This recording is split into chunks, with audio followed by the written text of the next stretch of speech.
Ahí te ¿Escuchan? escuchamos. Ah, pero me escuchan bien. Sí, te escuchamos bien. Ya, espérate, déjame dar, porque yo no los estoy viendo, entonces, y no sé dónde tengo que ir a verlos. Tienes que poner la aplicación. Ah, ya, me pide la aplicación entonces. Ujú. ¿Y? ¿Sí? Ahí estás. Ya, y ahí están escuchando, ya. Pero me están, ¿y cómo puedo ver la presentación, cómo va? Yo la voy a publicar ahora. Tendría que conectarme, No, yo la voy ya. a publicar y la voy a presentar. Va a quedar presentando en mi perfil. Va a aparecer en la pantalla. Sí, Yo puedo entrar desde el computador a ver tu perfil para saber en qué parte. ahí está publicada, ¿la ves? A ver, déjame ver por el computador.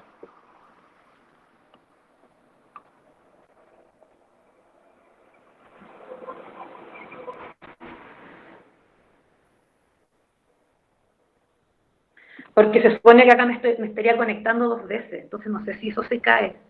Pero ¿por qué no te conectes solamente con el computador? Porque la cámara se ve súper mal, muy oscuro. Ah, ya. Mm, claro, ¿cómo poder ver la presentación? Estoy con el título. Yo te voy diciendo en qué hoja. Tú me vas diciendo cuando voy pasando de hoja, po. Ay, ya. ¿Ya? Estoy en la primera lámina. Muy raro sin saber qué va a haber. No, pero A ver. Ana Karina te da la opción de seleccionar la pantalla que tiene Salvador. ¿Cómo? En este mismo programa te dan la opción de seleccionar la pantalla que quieres ver. Aparece como una especie de alfiler, no sé, o de pin. Y ¿Cómo? con eso tú Ya, puedes seleccionar a quién ves en la pantalla. ¿Entiendes? ya. Sí.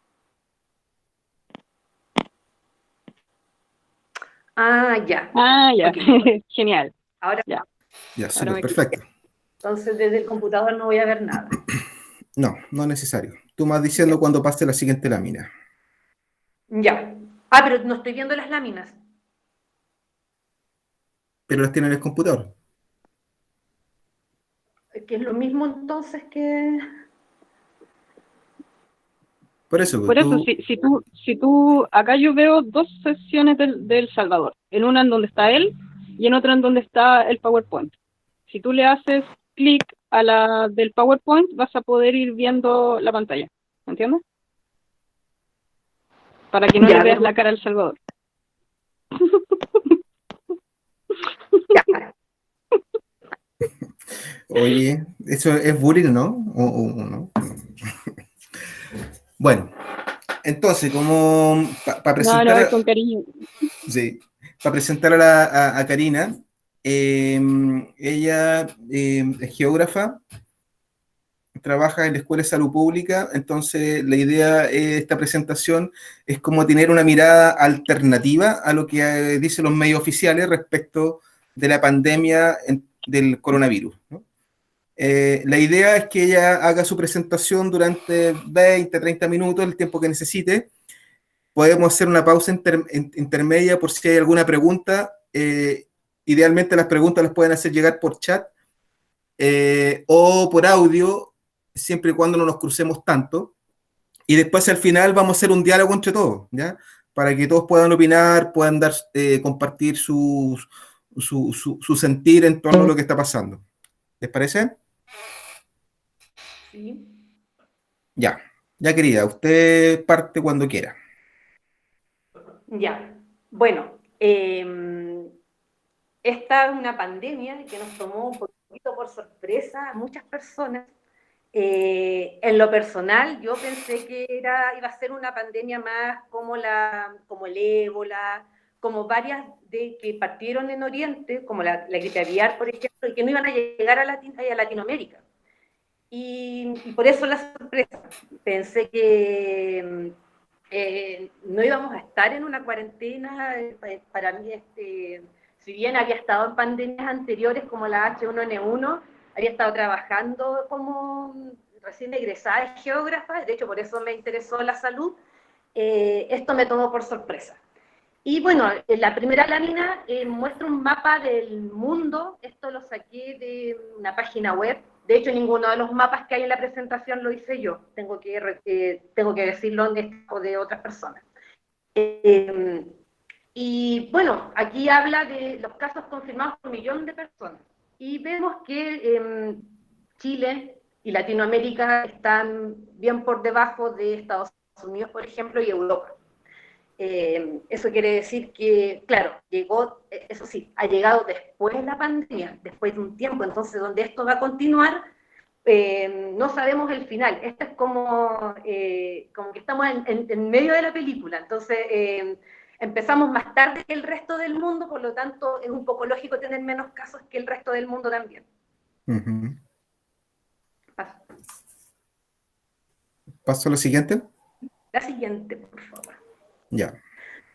Bueno, ¿y qué es esto de aplanar la curva? Que hablan tanto de que hay que aplanar la curva y que por eso la cuarentena.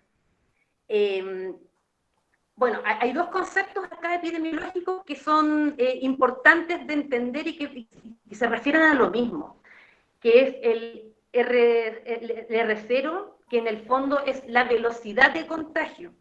¿Ya? Esta velocidad no se, bueno, se explica, por ejemplo, yo estoy con el coronavirus, ¿a cuántas personas estaría contagiando en promedio? Y ese vendría siendo el R0. En realidad así se explica este R0 porque el origen de este valor, de este valor para estimar la velocidad de contagio, es más bien es una ecuación. Y de hecho, implícita acá en la temporalidad. O sea, por eso habla que también es un estimador de velocidad. Con esto se estima la velocidad. Entonces es bastante más complejo analizar el R0 en base a diferentes tiempos, periodos de tiempo, porque yo puedo contagiar a 2 personas hoy, como puedo contagiar a 2 personas en 2 años más. Entonces esto habla de una estimación como más inmediata, que tiene que ver con la temporalidad, con la velocidad. ¿Ya? Y esta velocidad es la que se tiene que aplanar, o sea, tenemos que ir despacito, como la canción. ¿Y por qué? Porque si nos contagiamos, este R0, el contagio es exponencial, o sea, una persona contagia a más personas, por eso las curvas van subiendo, en algún momento vamos a colapsar el sistema de salud. Y en realidad este coronavirus no es una enfermedad tan letal como pueden ser otras. De hecho, tiene una letalidad, aquí anoté en estos momentos, del 6,2%, pero se explica por una subnotificación. ¿Qué significa eso? Que nos están notificando todos los casos porque la letalidad real que debería ser por bibliografía, lo que se ha estudiado hasta el momento, es de alrededor del 2%, no el 6,2%. Entonces eso quiere decir que no han notificado todos los casos porque no debería estar muriendo tanta gente con esta enfermedad en sí. Bueno, ¿qué cuando llegamos a un punto en que somos tantos contagiados que se nos asocia a tanta letalidad o a camas UCI, que son las personas que necesitan cuidados intensivos porque de peor forma la enfermedad. Aquí es cuando colapsamos el sistema. En Chile, el sistema de salud en general pasa todos los inviernos. Con la influenza, con la gripe común, con otro tipo de enfermedades respiratorias, ya mantiene al límite a los equipos de salud todos los inviernos, en unas regiones más que en otras, pero ya, ya veníamos arrastrando problemas con el sistema de salud. Entonces, en estos momentos, colapsarlo aún más es que va a quedar mucha gente sin camas UCI. Por eso el esfuerzo de tener que hacer la cuarentena, aunque esta cuarentena también está súper como cuestionada, bueno, ahí vamos a hablar de ese tipo de cosas, porque la idea es que esta velocidad de propagación, este R0, no sea tan alto para que esta curva, que es la que vemos aquí a la derecha de la presentación, se mantenga lo más plana posible. Con las medidas de mitigación, por el momento que han habido, sí se ha aplanado un poco la curva, pero esto no es suficiente para que el sistema no colapse. Eventualmente se espera un colapso del sistema de salud y lo ideal es que sea pasar el invierno para que esta proyección no choque con las otras enfermedades que también se dan en el invierno. Esto. Pasar la otra.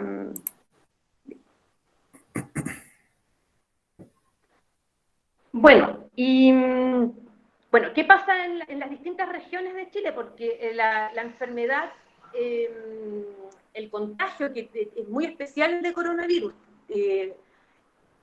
es una enfermedad que se contagia básicamente por el acercamiento de las personas, o sea, la alta densidad poblacional estaría influenciando en el contagio. Eso quiere decir que las ciudades que son más pobladas, que son más densas, que viven más habitantes, van a enfermar más personas.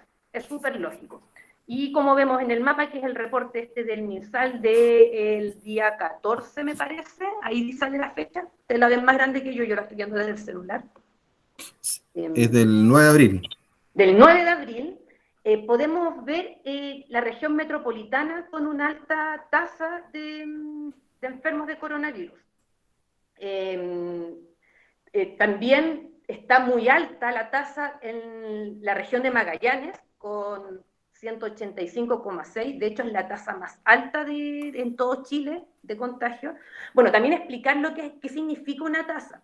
Una tasa es un indicador también epidemiológico que da la proporción de enfermos versus la población total de un territorio delimitado. Por eso en Chile generalmente estas tasas las vamos a ver con comunas, en regiones, en zonas donde hay una administración política administrativa que entrega el total, o sea, los datos del censo, por ejemplo. Los datos del censo se dan a nivel de comuna, se dan a nivel de región, es el análisis que se puede desmembrar poblacionalmente, y ese mismo análisis es el que se utiliza en epidemiología. La vigilancia epidemiológica va de la mano con el poder de cuánta gente hay en el territorio. Entonces, si sabemos cuánta gente hay en el territorio, sabemos los casos y ahí calculamos las tasas. Y las tasas van haciendo la proporción en un territorio delimitado. Y por eso se pinta toda la región de un color. Evidentemente, esto según escala va cambiando. O sea, si yo lo veo en comuna, por ejemplo, en las comunas rurales seguramente va a haber una tasa menor que en las comunas más urbanas, por decirlo así a grandes rasgos. Pero en general, para hacer un reporte, en Chile se ocupa mucho la región. Y como les comenté, la región de Magallanes es la que está la tasa más alta, pero con ir dividiendo los casos por regiones, también se puede malentender lo que está pasando con la enfermedad. ¿Por qué? Porque hay lugares o regiones donde hay muy poca población. Entonces, por dar un ejemplo, no es lo mismo que se enferme una persona en una población de 100 habitantes que una persona enferma en una población de 10 habitantes. En la población de 10 habitantes, entender que la tasa es más alta, ¿ya? Y eso y un enfermo de una enfermedad no se explica por sí solo en eso. Y eso se llama ajustar la tasa. Y eso es un análisis que se debe hacer, y por lo tanto ese análisis de ajuste de tasa se tiene que hacer para entender qué es lo que está pasando en las zonas como Magallanes, ¿ya? Por eso no me voy a centrar tanto en lo que pasa en esa zona. Bueno, los contagiados en general van desde alrededor de los 40 años, 35 años. La masa sigue siendo, las personas, los grupos que se están contagiando más de coronavirus son población joven o relativamente joven. Eso.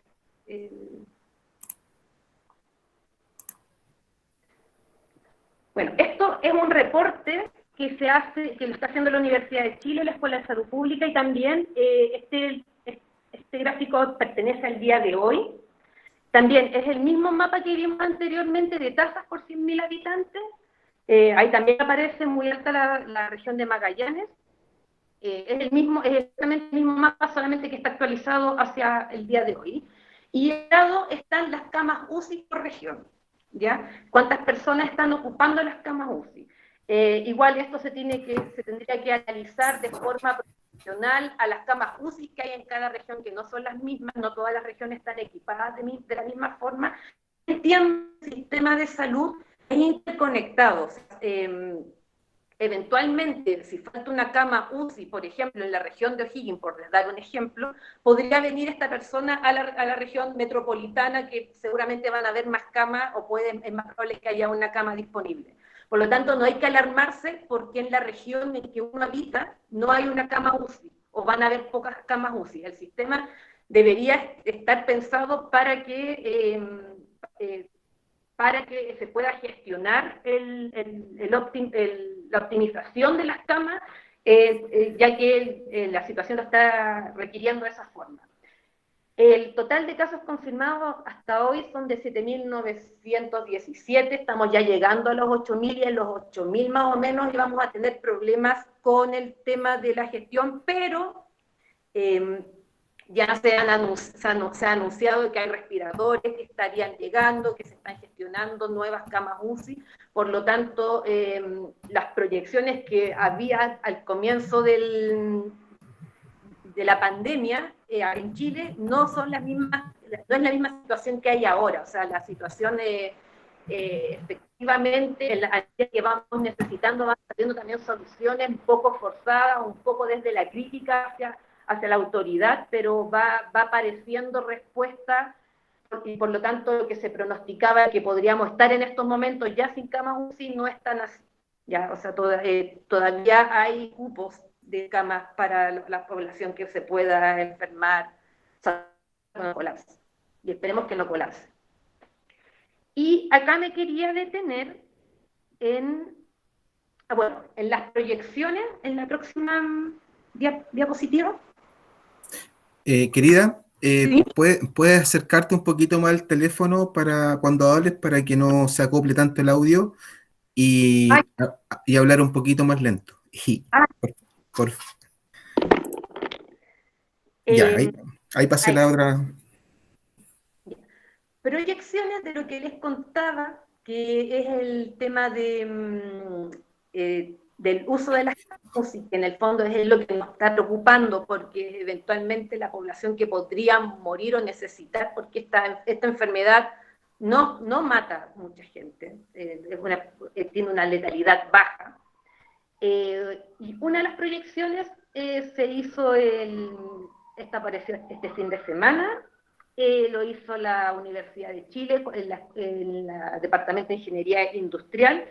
Hay varios tipos de proyecciones, son con muchos tipos de variables. No he investigado bien qué variables entran en cada tipo de proyección que se están haciendo. De hecho, en esta que fue como bien famosa en el fondo, que demuestra que si hubiera una cuarentena total en todo Chile, se aplanaría significativamente la curva, que es lo que vemos, la curva aplanada es lo que vemos en azul, Mm. y la curva roja vendría siendo si no hubiera ninguna medida de mitigación, ¿ya? Entonces, si hubiera una cuarentena total, estaríamos aplanando notablemente la curva. Ahora, esto, insisto, no sé a qué se refiere con cuarentena total, qué variables son las que entran en una cuarentena total. O sea, cuarentena total es como con las restricciones que tuvimos, o se modeló con una cuarentena en que ni los supermercados ni las ferias estuvieron funcionando. Entonces, el tema de qué variables se mete a cada modelo, tiene que dar la explicación. O sea, ya no es comparar un modelo con otro, ni qué modelo es mejor que otro, sino qué variables se consideraron en el modelo. Bueno, eso hace que un modelo sea mejor que otro, que las variables que ingresaron a este modelo, que vendrían siendo, por ejemplo, si esta cuarentena total implica cierre de supermercado o no, o si hay feria libre o no, ¿ya? Eso. Y la siguiente... bueno, también decir que los modelos, claro, proyectan en base a supuestos. Entonces, el supuesto de a un profesor, el profesor Canas, el supuesto de una semana a otra se ajusta bastante bien a la realidad, pero ya cuando el supuesto se alarga a 2 semanas o a un mes más, hay menos posibilidad de manejar estas variables, por lo tanto se vuelve menos predictivo, se vuelve tiene más error el modelo, la proyección que se puede hacer.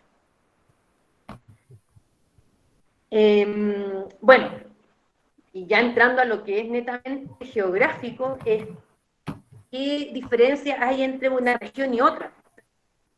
Aquí una de las regiones que está dando quizás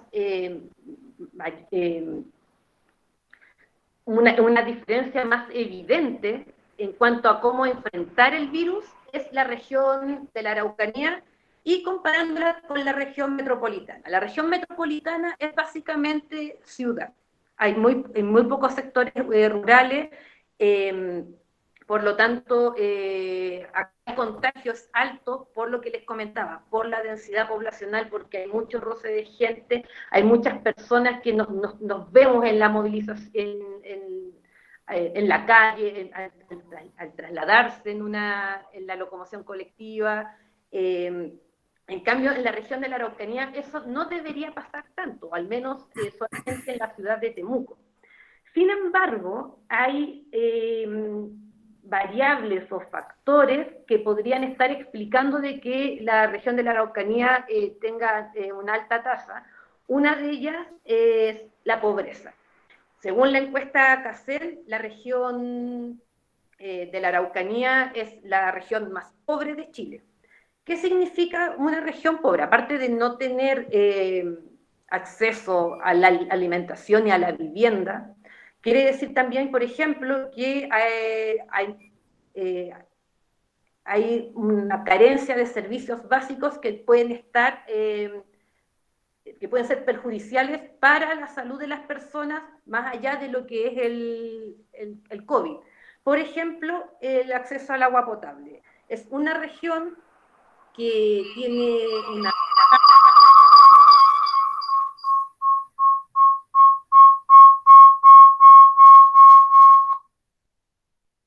¿Ahí?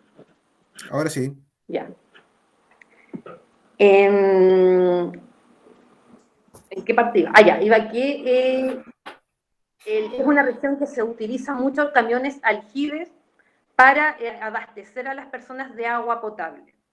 O sea, ¿qué significa? Aparte de la incomodidad, aparte de la injusticia social que significa no tener acceso al agua, que además, según el Observatorio de la Situación del Agua en la Araucanía, además hay un negocio de por medio. O sea, los camiones aljibe cada vez son más, y es mayor la demanda de agua, lo que se contradice con una idea de dotar a las regiones de agua potable. Y claro, en estos momentos efectivamente es un problema. Si una de las primeras medidas que nos dicen para no contagiarnos de coronavirus es lavarnos las manos 20 minutos, con el agua 20 minutos corriendo, 20 segundos en realidad, es un problema no tener agua potable o tener el agua a través de un camión. Y eso puede ser un factor importante al momento de provocar un aumento en el contagio. Otro factor en la región, en la otra diapositiva, Temuco es una de las ciudades más contaminadas de Chile y de Latinoamérica por el tema del uso de la leña para calefaccionarse y para cocinar también. De esto hay muchos estudios epidemiológicos. En lo personal yo he estudiado temas en Coyhaique, más que en Temuco no. pero sí o sea, de hecho ayer googleando los primeros, estos dos estudios que son los que muestro en el lado derecho de la pantalla, son los primeros que aparecen, están en español, que son los efectos de la contaminación en enfermedades respiratorias, y el coronavirus es una enfermedad respiratoria, o sea, esto está sobrecargando al sistema de salud de forma, claro, lo sobrecarga, y además ya viene una prevalencia respiratoria que se están cruzando en el territorio. Bueno, hasta ayer el aire en Temuco, pucha, no les puedo mostrar con el cursor, pero Temuco a ver, están estos puntitos verde arriba, y que eso es Concepción, que hay varias estaciones de monitoreo, y Temuco es el que se ve un poquito más abajo, que es amarillo. Pero una de las estaciones estaba mostrando amarillo y las otras dos estaban en verde, que es que el aire estaba bueno. No sé cómo ha estado el aire durante estos días de pandemia, pero eventualmente el clima, las condiciones climáticas están provocando que ya las personas empiecen a calefaccionar, y esto es una carga, además de la enfermedad, es una carga de contaminación a los pulmones. Y en la otra diapositiva también de Temuco es una carta que apareció por Twitter del Colegio Médico, denunciando las condiciones del sistema de salud, ya que están muy preocupados porque no están con todo el equipamiento necesario para enfrentar la situación.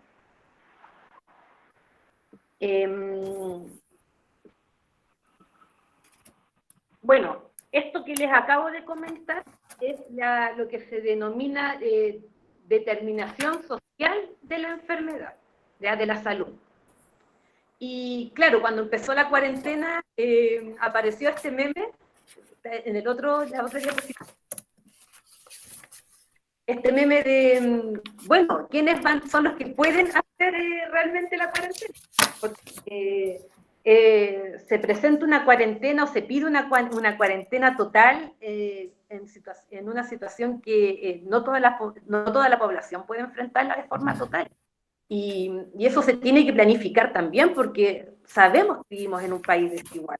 O sea, las desigualdades para enfrentar la enfermedad venían desde antes. El COVID en estos momentos lo que hizo fue evidenciar estas desigualdades abismantes de insalubridad con las que vivimos.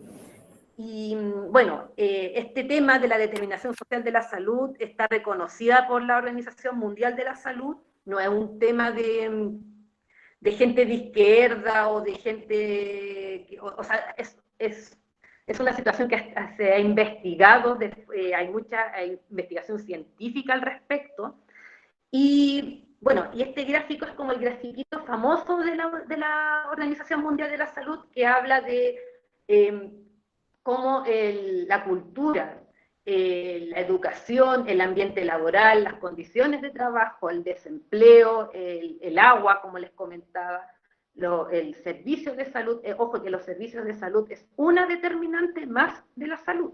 O sea, el tener un especialista médico a 3 cuadras no hace que la persona sea saludable, porque siempre se habla de salud, o se habla de dotar recursos a la salud, como si tener un especialista médico hiciera a la población más saludable, y no es así. ¿Es necesario? Claro que es necesario tener la atención y que todos tengamos la mejor tecnología para atendernos al momento de tener un problema de salud. Pero el tener el especialista al lado no hace que uno sea una persona saludable. Son más bien las condiciones sociales las que pueden influir en la salud de las personas. Y en el territorio, estas situaciones, por ejemplo, las situaciones individuales, que es como la parte central del logo, también tienen una expresión territorial. Por ejemplo, la edad. Vemos que la población se distribuye según la industria inmobiliaria, cómo se accede a la vivienda, y si hay una población nueva, en una ciudad cualquiera, lo más probable es que esa población nueva, de casas nuevas, como se les dice, va a llegar familias jóvenes a vivir y por lo tanto van a haber ahí más niños viviendo que en otro sector de la ciudad.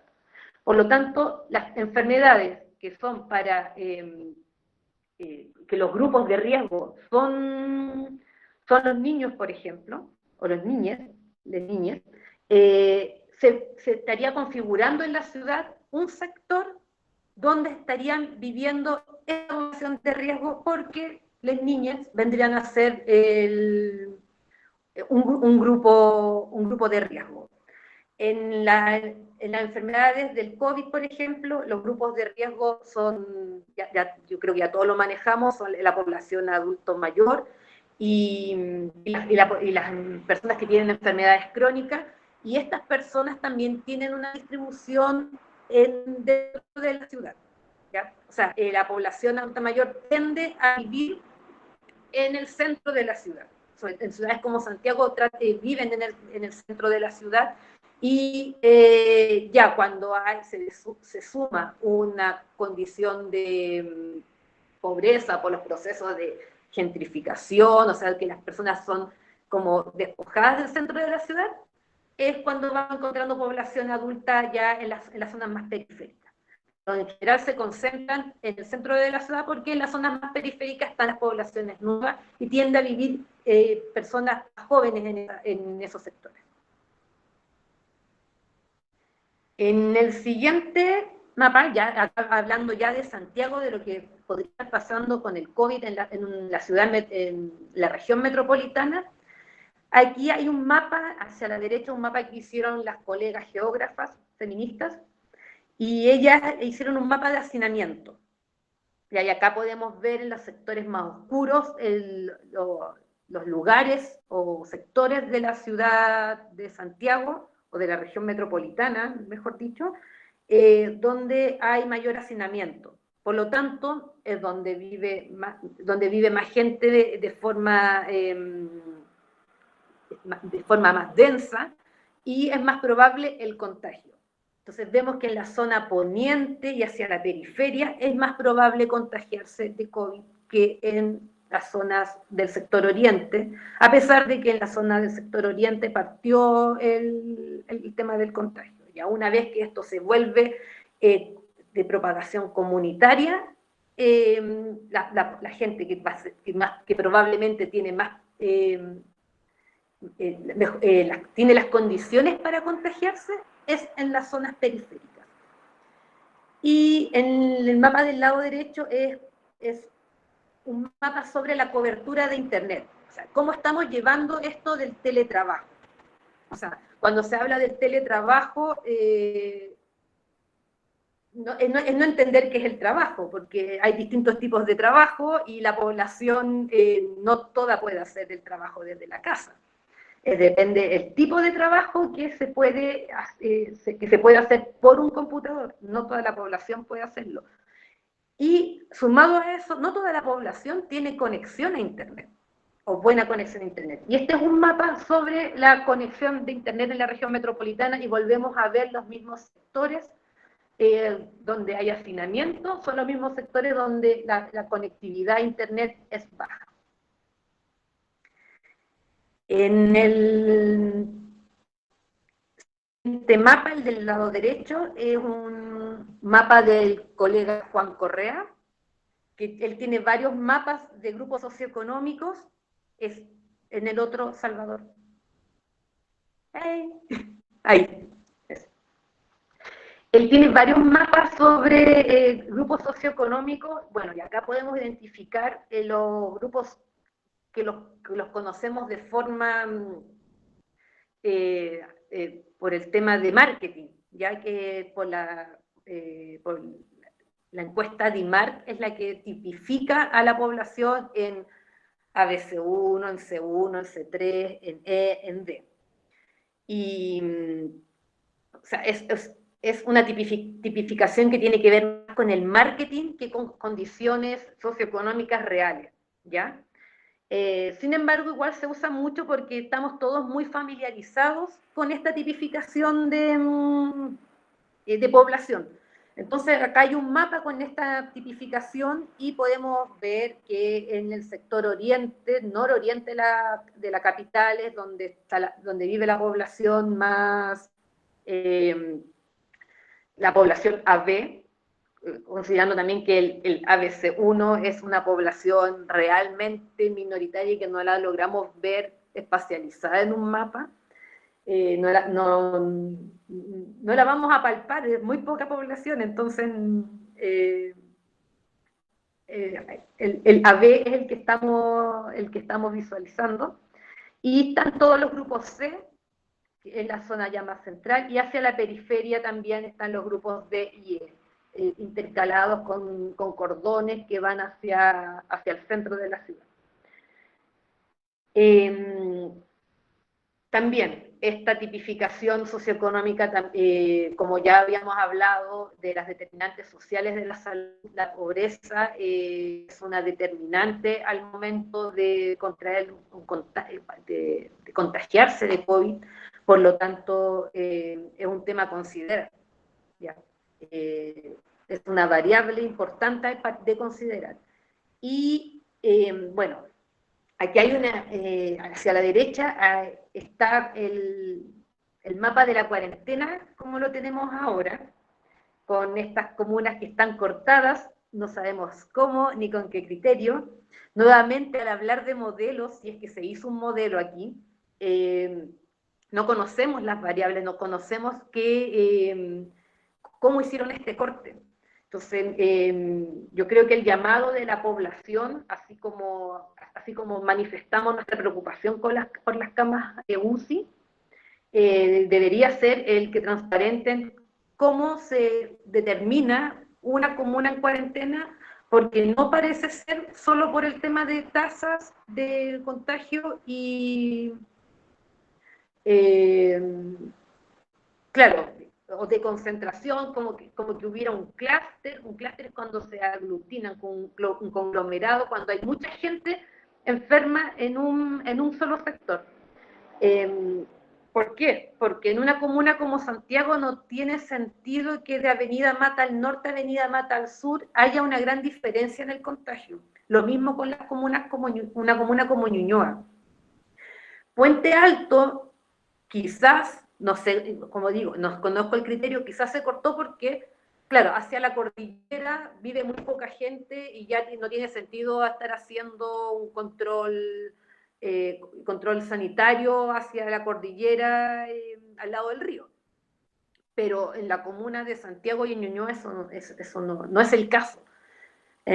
Por lo tanto, es importante saber por qué cortaron las comunas, con qué criterios, que se transparenten esos criterios, porque si son criterios económicos, nefasto que esos criterios sean más fuertes que la salud de las personas. Como leí por ahí también en redes sociales, hablaba de, claro, en una comuna va a haber, o sea, como que el COVID no cruzara la calle. Y todos sabemos que eso no pasa. En esta cuadra sí, en esta cuadra no, esto no tiene sentido. Por lo tanto, este modelamiento, si es que fue un modelamiento, no tiene mucho sentido, sobre todo en la parte donde limita la comuna de Santiago con Ñuñoa. Ahí se ve que es muy pequeño el sector y no tiene mayor sentido el cordón sanitario en ese lugar. Bueno, y ya pasando ya de este análisis como que fue más ecológico de la ciudad, de ecología urbana en torno a la ciudad, de las variables de ecología urbana también, cómo nos distribuimos en una ciudad, porque tenemos patrones de distribución, pasamos a lo que, en la otra diapositiva, a lo que es la gestión territorial.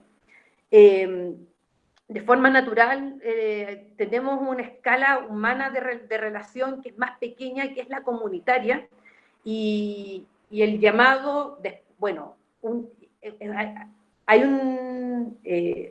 desde el 18 de octubre, desde la revuelta, que hay, como que se ha fortalecido el tejido social. Por lo tanto, el llamado es desde este tejido social que ya está fortalecido, mediante la revuelta empezamos a conversar más entre vecinos, a juntarnos, a reactivar la organización territorial que no existía, que fue mermada en dictadura, fuerte, y durante los años posteriores a la dictadura también ha costado mucho que estos... las actividades en sindicatos están intervenidas, en juntas de vecinos también están intervenidas, por lo tanto no es raro que la actividad política se haya activado en dos sectores que no eran tradicionalmente políticos, a pesar de que son muy políticos, que son el movimiento secundario y la organización territorial propiamente tal, donde habitan más mujeres. En el mundo laboral vemos que las mujeres no salimos mucho de la calle a trabajar fuera de la casa, pero sí hay una fuerte presencia femenina en los territorios, en los barrios, en las poblaciones. Por lo tanto, el activar políticamente los barrios, las poblaciones, los sectores comunitarios, estamos activando también la actividad política femenina. Entonces, acá hay dos factores que están influyendo en el territorio, que es el movimiento feminista, que se hablaba del mayo feminista el año pasado, y el movimiento secundario, que en el fondo se cruzaron en los territorios. Y la actividad ahí empezó a ser fuerte, hubo una organización espontánea a lo largo de todo Chile, no es un fenómeno que solamente sucedió acá en Santiago, en todo Chile empezó a haber mayor actividad política en los territorios. Por lo tanto, desde la revuelta en adelante ha habido se ha fortalecido el tejido social, hay mayores confianza entre los vecinos, hay mayor comunicación, se ha activado comercio local, se ha activado formas de resguardar la salud de forma local, se está discutiendo de política y de una constitución de forma local. Por lo tanto, aprovechando ese tejido que ya existe, es tejido que hay que aprovechar para poder enfrentar el COVID-19. Porque, como ya explicamos anteriormente, los factores sociales sí afectan y repercuten en la salud de las personas, y este es el caso. De hecho, en Argentina, muchos de los... parte de la planificación para la pandemia es de forma comunitaria. Las cuarentenas las están haciendo de forma comunitaria. Se va a cuarentena toda una comunidad. ¿Por qué? Porque donde va a haber también mayor desempleo a causa de cerrar fuentes de producción o de comercio, se necesita comer igual. Y vivimos bajo un contexto de capitalismo, y el capitalismo te hace o morir de COVID-19 o morir de hambre. Esas son las alternativas que hay, y ante esas alternativas la única salida es la organización social. Acá no hay un Estado que se esté preocupando de entregar bonos reales a las personas, de generar un bienestar social como la socialdemocracia europea, por ejemplo. Aquí en Chile, enfrentar el COVID es un sálvese quien pueda, y el sálvese quien pueda ya lo veníamos enfrentando de antes, y lo enfrentábamos de manera comunitaria. Por lo tanto, es la forma comprobada que tenemos para poder enfrentar la enfermedad, la cuarentena y el no morir de hambre, que es como la forma más extrema de decir hay un montón de problemas asociados con la falta de trabajo. En la otra diapositiva son fotos de organizaciones, o sea, son fotos que encontré en redes sociales de estas organizaciones que partieron a partir, o sea, que surgieron a partir de la revuelta, que es la llamada primera línea. Acá hay una primera línea que está saliendo a las micros, al metro, a limpiar, a desinfectar porque entiende que la población ahí es donde converge y donde es un lugar donde puede haber mayor contagio del virus.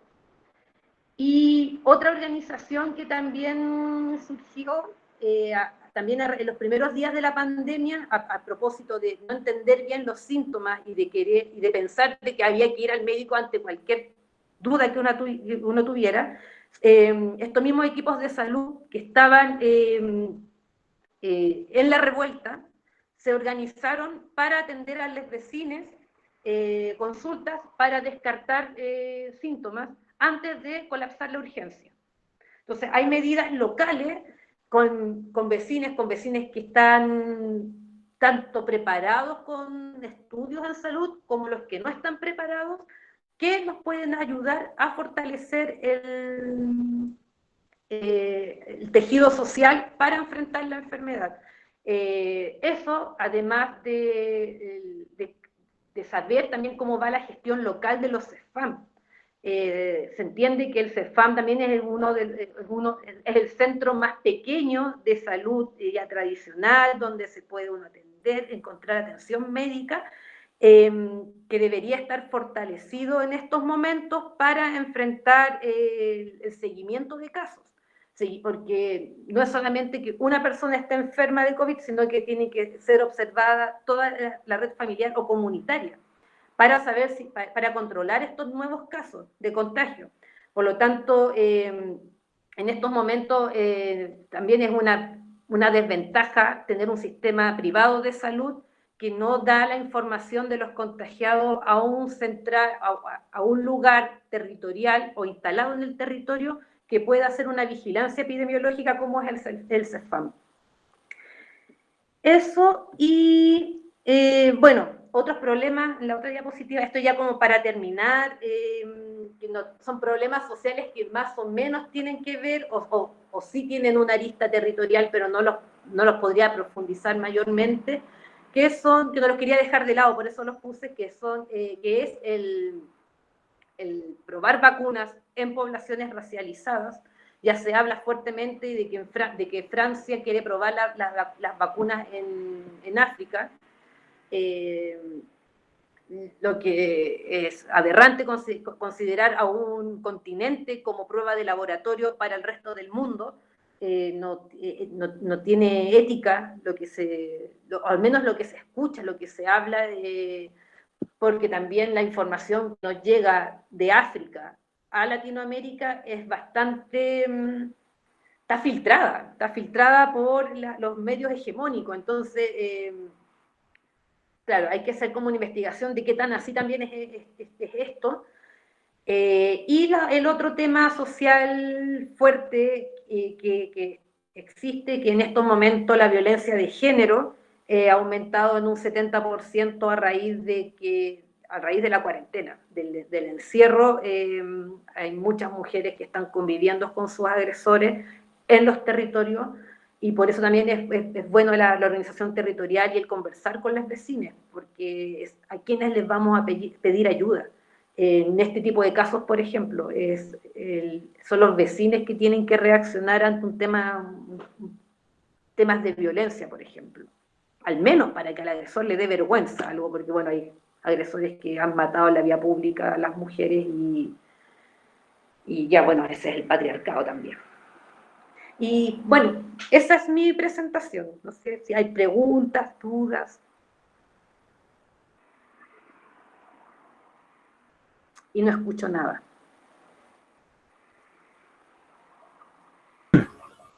¿Me escuchas? ¿Sí? Vale. Sí.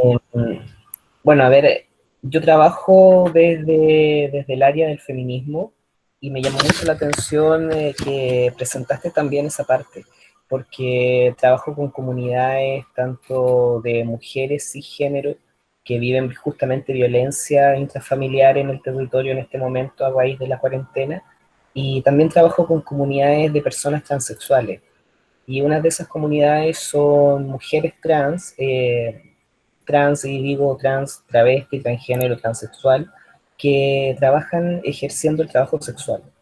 Y me han manifestado profundamente que a raíz del tema del COVID es comer o morir, porque es realmente se arriesgan a seguir teniendo clientela a pesar de lo que eso implica, porque si no, no comen. O sea, y hay un trabajo que es irregular total y es una situación que no se está viendo a nivel país, que así como ellas, hay mucha gente que tiene trabajo irregular, pero en particular a mí me llama la atención de que quien consume este tipo de trabajo sexual sigue siendo mucha persona de poder adquisitivo, zona oriente de Santiago. Esto yo lo digo a raíz de las palabras que ellas mismas me comentan, no es algo que yo lo suponga o que me mande el carril al decirlo, sino que son las cosas que ellas me comentan. Y son las mismas personas que están en cuarentena, que efectivamente hacen uso y abuso de su poder económico para poder zafar de esa cuarentena y seguir haciendo lo que estiman conveniente y sin importar realmente a quién contagien, porque aquí hay algo muy interesante que tú dijiste desde el prisma geográfico, que es el hecho de que si bien la pandemia comenzó desde la zona oriente, eso no quiere decir que sean las personas más afectadas, porque sabemos perfectamente de que este virus no tiene una letalidad tan grande, pero sin embargo la letalidad es máxima si combinas factores de mala alimentación, problemas, qué sé yo, medioambientales del aire y combinas otros factores que puedan tener que ver con simplemente tener una falta de vitaminas, una vitaminosis, por así decir.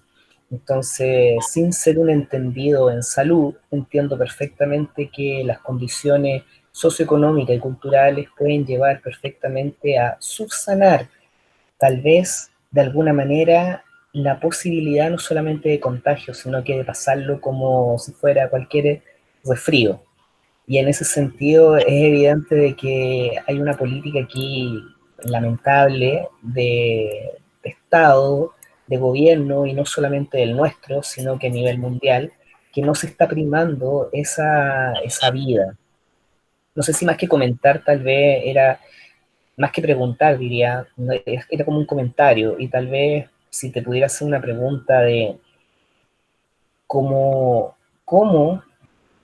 logras, por ejemplo, conseguir esos datos y juntarlos y mezclarlos para poder hacer un mapa finalmente en donde nos pueda decir exactamente dónde está la pandemia, dónde están los casos, si es que se puede generar, digamos, un join que se dice, ¿no? En geografía, claro, un join entre ambos, digamos, entre ambos datos, generar, digamos, esa posibilidad de tener un mapa, si es que tú podrías comentarme y darme alguna luz sobre esa situación, o comentarme también algunos papers que hayas leído, me interesaría mucho. Eso, y muchas gracias, Ana Karina, por la presentación. Un gusto.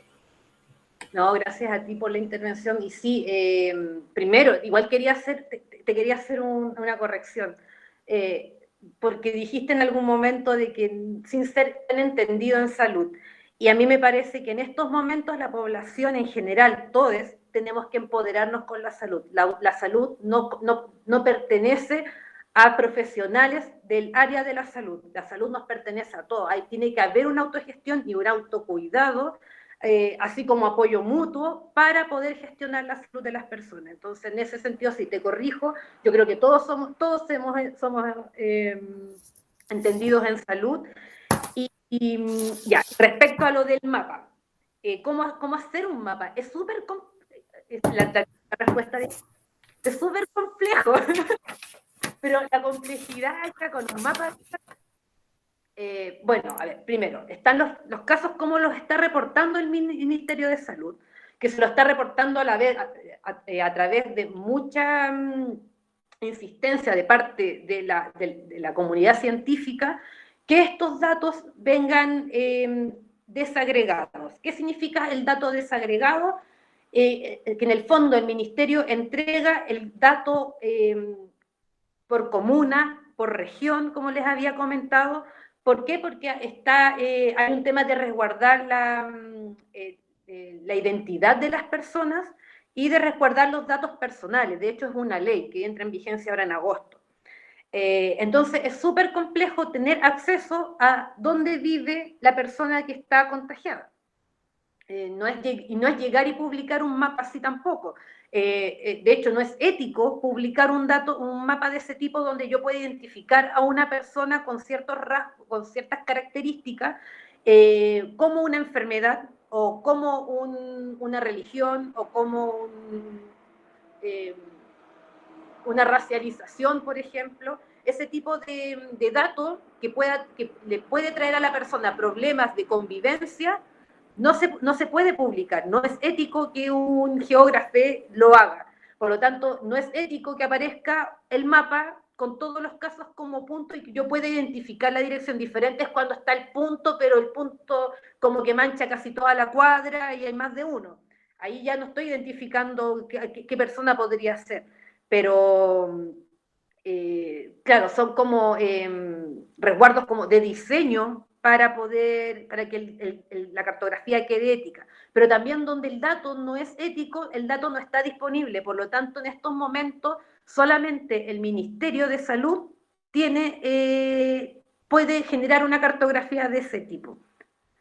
Y que posiblemente es la cartografía con la que se están haciendo los cordones sanitarios. Y yo digo posiblemente porque se habla de que hay un modelamiento y el modelamiento, o sea, no debería por qué haber, como les comenté, un grupo más grande de personas contagiadas al norte de Avenida Mata que al sur de Avenida Mata. No tiene sentido poblacional, a menos que haya pasado algo, algún evento que haya provocado mayor contagio o algún fenómeno territorial, pero que puede ser transparentado. El fenómeno territorial sí puede ser transparentado. Eso. No sé si respondí bien la pregunta, porque...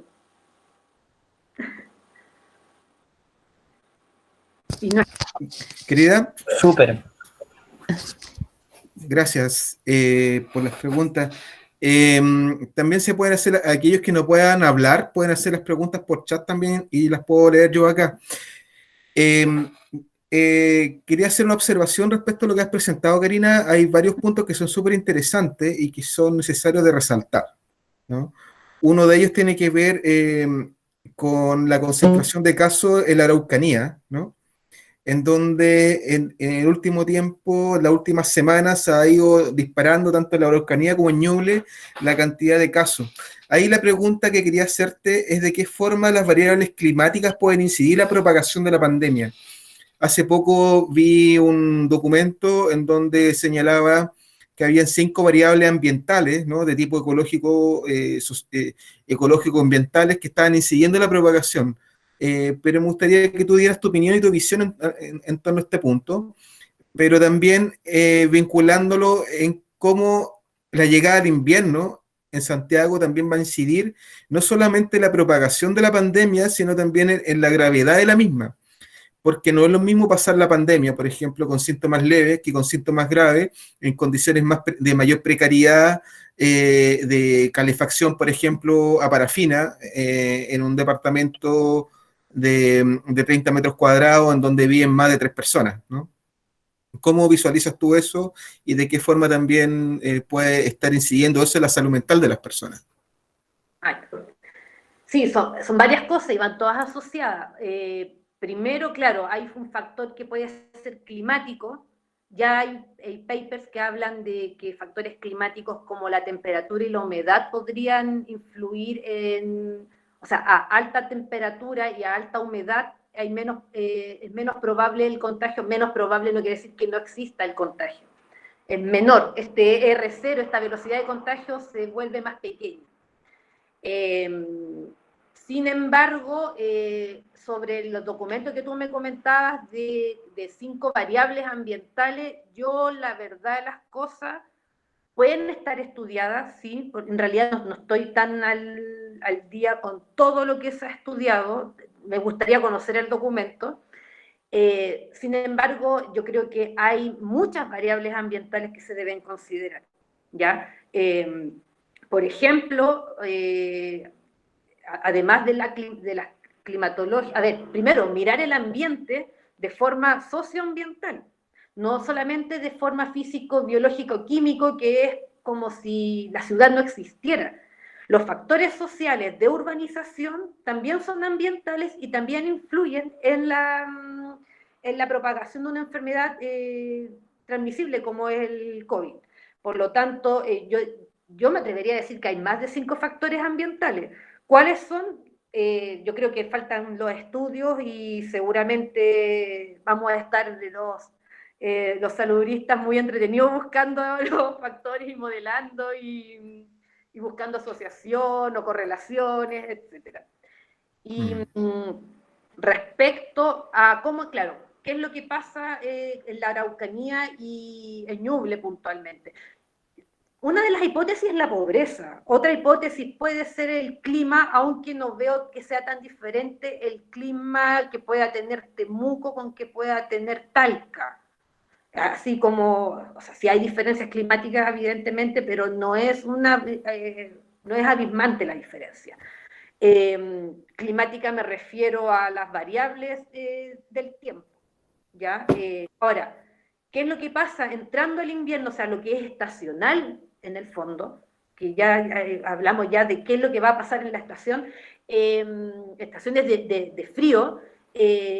En las estaciones frías las enfermedades respiratorias tienden a crecer, por lo tanto el COVID, que es una enfermedad respiratoria, va a crecer también probablemente. Eso en Chile, donde todavía no nos podemos adelantar tanto, no sabemos cómo vamos a reaccionar, pero parte de estos modelos que se están haciendo deberían incluir también estas variables como que en invierno va a haber más frío, por lo tanto la gente también se va a calefaccionar más con leña, ¿no? Y el aire va a estar más contaminado también. O sea, son varios factores que van unidos unos con otros. Y la salud mental asociada a las enfermedades respiratorias también hay muchas, hay investigaciones al respecto de cómo se asocia la contaminación, por ejemplo, a la salud mental. Ahora, tan directamente como el COVID va a afectar en la salud mental, yo creo que ahí me pierdo un poco en qué factores o cómo sería el hilo conductor que gatilla trastornos mentales, por decir algo así. También considerar, bueno, también quería explicar, pertenezco a una agrupación de antipsiquiatría, por lo tanto, la psiquiátrica me hace un poco ruido. No considero que la subjetividad dentro de la salud, de la etiqueta psiquiátrica, no lo considero un indicador fuerte, científicamente hablando, si bien se puede referir a otro tipo de cosas, o puede querer indicar otro tipo de cosas, como también puede indicar estigmatización de ciertas situaciones o... bueno, en realidad es otro tema, entonces estoy tratando de hilarlo. El tema en estos momentos, además de la angustia y de la parte de la angustia social que nos está generando a todos, no veo que puntualmente pueda gatillar epidemiológicamente en algo concreto que no pase por lo económico también, por ejemplo. Sí, quería, ahí hay algunas preguntas que está haciendo Valentina al respecto, te las voy a verbalizar. Quería hacer el comentario en torno a que hay una relación directa entre el incremento del sufrimiento individual y también su correlato social. O sea, el hecho de que la gente esté recluida en sus espacios personales, ¿no? Vivienda, qué sé yo, lo que ha generado es que el sufrimiento y el malestar se esté viviendo en el plano subjetivo, en el plano personal.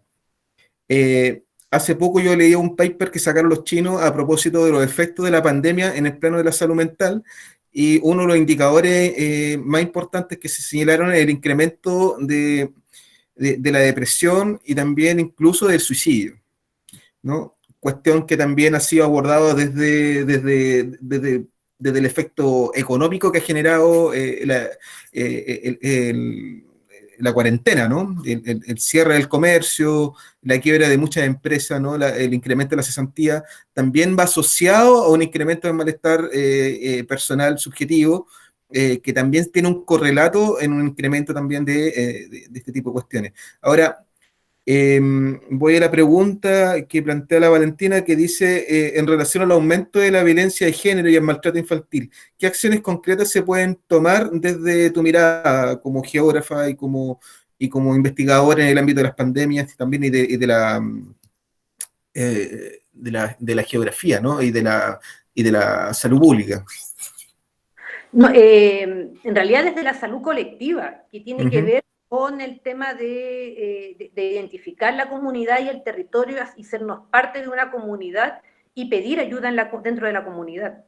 O sea, además de todo el dispositivo estatal que está puesto en base a teléfonos, a organizaciones que tratan el tema, lo más importante es no aislar, o sea, que este aislamiento social sea físico nomás, pero no sea realmente social. Por eso activar el Mm. tejido social es importante, tanto para nuestra salud mental como para también atacar las violencias de todo tipo, de género principalmente en este caso, que es el que se está disparando. Un 70% podría ser. Entonces, como recomendación es activar el tejido social, estar atentas de nuestras vecinas, escuchar algo raro, reaccionar con cautela, bueno, con todas las recomendaciones sociales que tienen que ver con la violencia de género. O sea, es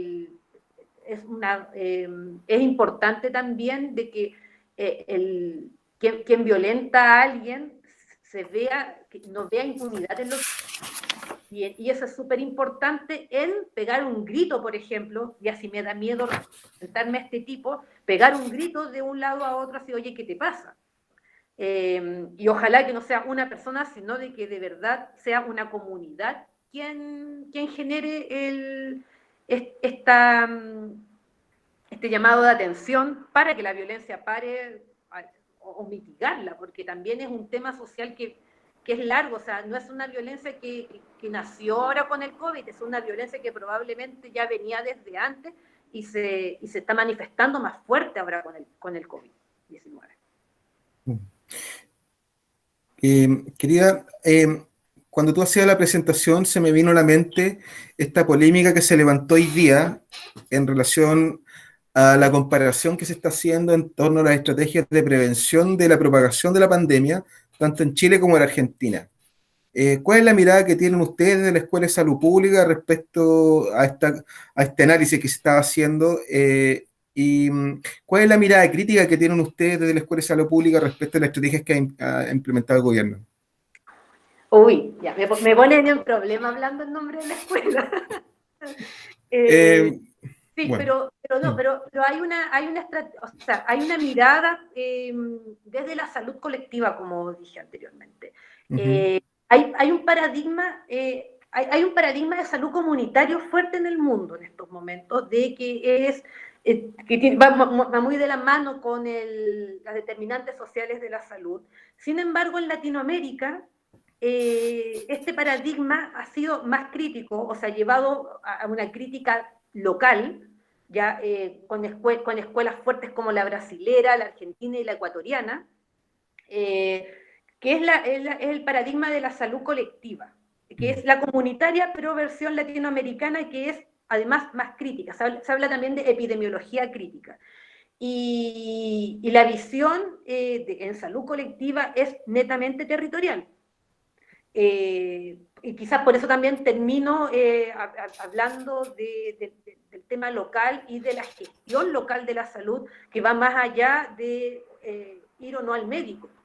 Ya se habla al hablar de determinación social, bueno, porque en salud colectiva no se habla de determinantes sociales como la OMS, se habla de determinación social porque es el sistema el que nos pone dentro de este contexto capitalista extractivista, por lo tanto nosotros no tenemos elección, no es que nosotros elijamos una determinante, sino que es el sistema que no nos deja otra opción, es una determinación.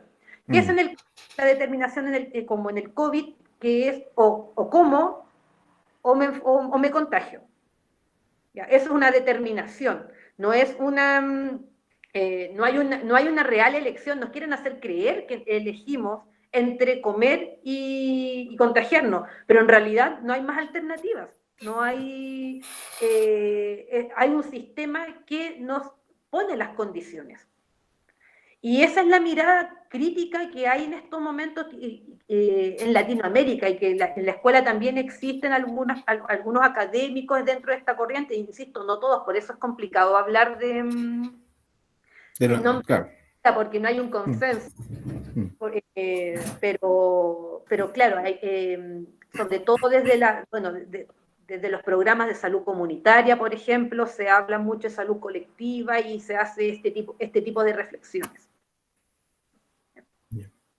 No sé si alguien de la gente que está escuchando, en este momento hay 27 personas conectadas, quiere hacer alguna pregunta o quiere hacer alguna observación, algún Yo, aporte. yo quiero hacer una pregunta, no sé si me escuchan. Se le escucha perfecto. Silvia, ¿no? Sí. Querida. Eh, Gracias, Salva, por invitarme. Gracias, Ana Karina, por la exposición. Y quiero hacer dos consultas, o sea, una consulta que no me quedó clara, que es de la diapositiva número 2 o 3, que habla de los porcentajes de las regiones y donde Magallanes dice algo de 189. Ujú. Eh, y preguntarte por ese porcentaje que tiene que ver básicamente con la posibilidad que un R0 pueda contaminar a varias personas a la vez y varios R0 puedan contaminar a una sola persona.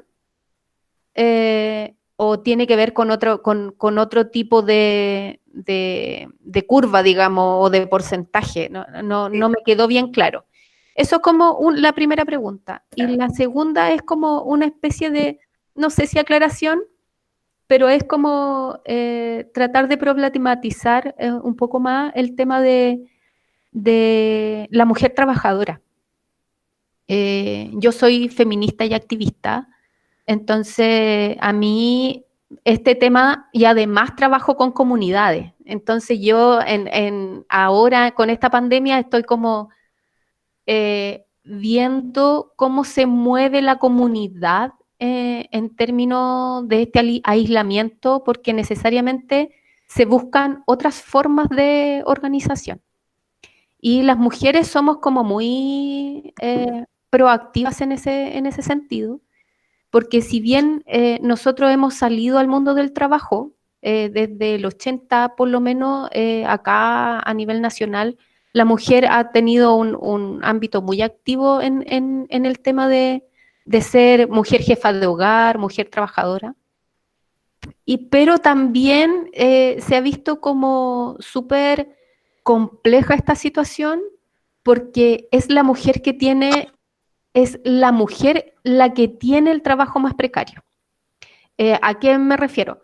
A que si bien estamos mucho en comunidad, también si salimos de la casa, ese trabajo muchas veces es el trabajo sin contrato, el trabajo de cuidado que en estos momentos se está viendo mermado porque como la gente ya no sale de sus casas, las mujeres tuvieron que replegarse y empezar a pensar otro tipo de sustento del hogar.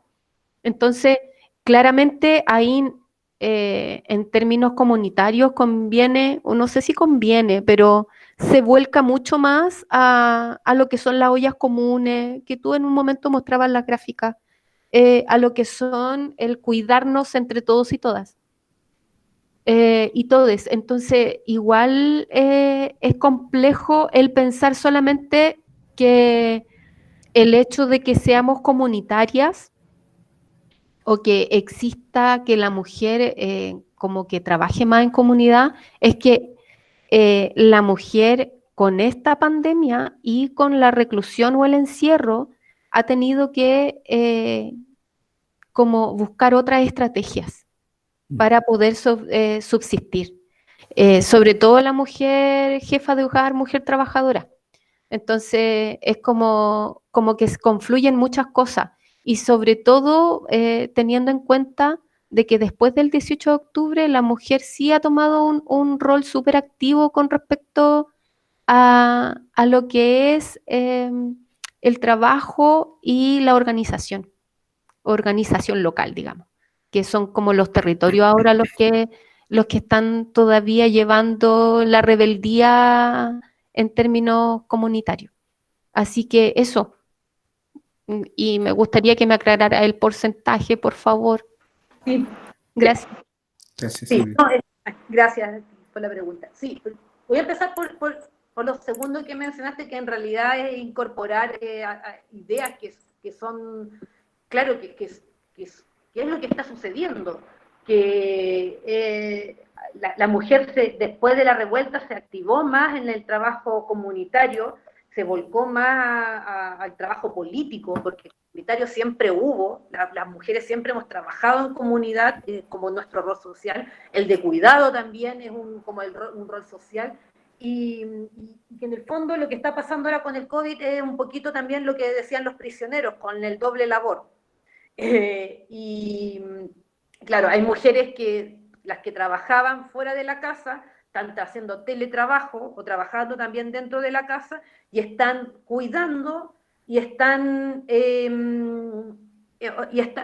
preocupando de las labores de la casa, que es un trabajo, y además están haciendo el trabajo que hacen remuneradamente. Eso cuando hay un trabajo fuera, y cuando es un trabajo solamente dentro de la casa, claro que se ve, este trabajo va a crecer, porque si hay personas enfermas y si el contexto es de enfermedad, el rol de la mujer es el de cuidadora, es el rol histórico que hay, que está implícito. Por lo tanto, aquí la que va a cuidar a la comunidad que se enferma va a ser una mujer la que va a asumir seguramente, muy probablemente, ese rol. No quiero, con esto no quiero excluir a los hombres, al contrario, quiero decir que tienen que poner atención a que esas labores las van a hacer más mujeres, y que por lo tanto se necesita más ayuda y más refuerzo en ese tipo de trabajo comunitario. Para los compañeros, o sea, los compañeros... se me fue la talla que iba a decir, pero era un chiste. Yeah. Ya, y respecto a las tasas, las tasas no son un porcentaje, ni hablan de probabilidad, ¿ya? La probabilidad es un hecho también estadístico, pero la tasa no es una probabilidad, no hay una proyección que uno pueda hacer con la tasa. La tasa es una fotografía, y es una fotografía de lo que hay en el lugar, que tiene que ver con la cantidad de casos y una proporción que es el total de la población, ¿ya? Y esta división se multiplica por 100.000 personas para poder para poder comparar unas tasas con otras, ¿ya? Pero no son porcentajes, y más allá del valor que indica, que en el fondo está indicando que en este territorio, en el fondo la tasa lo que tiene, a diferencia de mostrar el caso Peladito, ¿ya?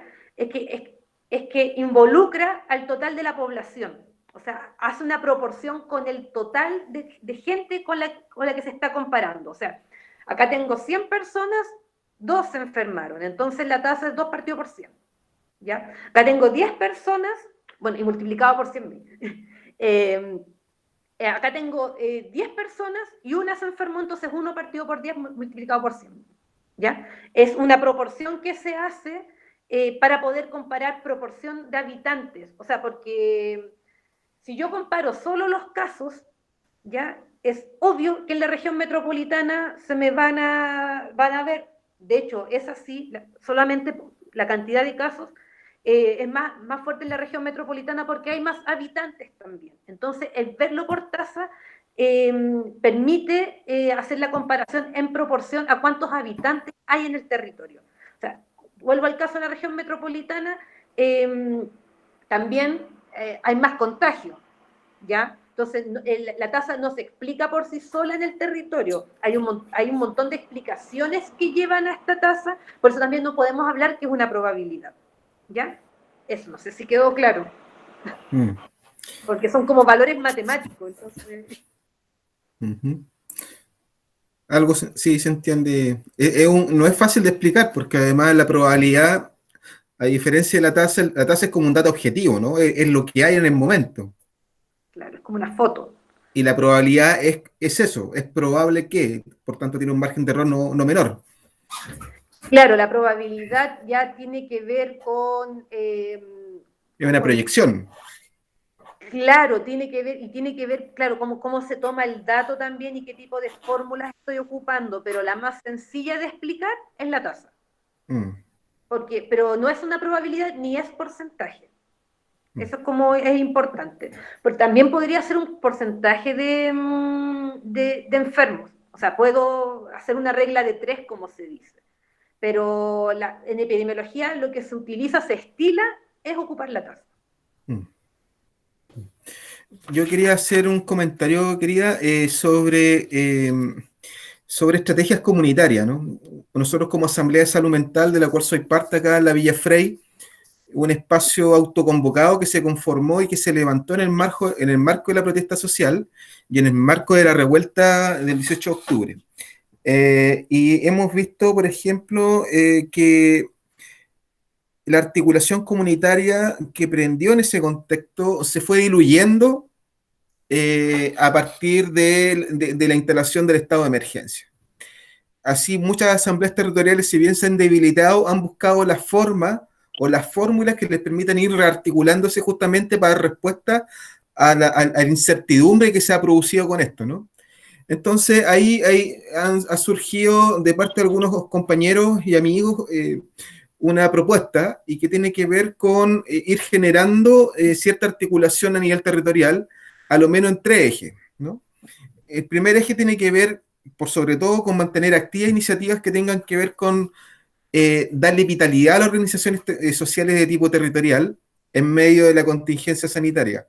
Y nosotros en ese sentido, en la Asamblea de Salud Mental, hemos implementado durante la protesta el Matetún como un dispositivo de salud mental en donde nos juntamos a conversar sobre lo que nos pasaba en torno a la revuelta, a los efectos de la revuelta, a cómo la gente sufría los efectos directos, por ejemplo, de la represión policial y militar, ¿no? Y de una serie de efectos y consecuencias que estaban asociados con eso, ¿no?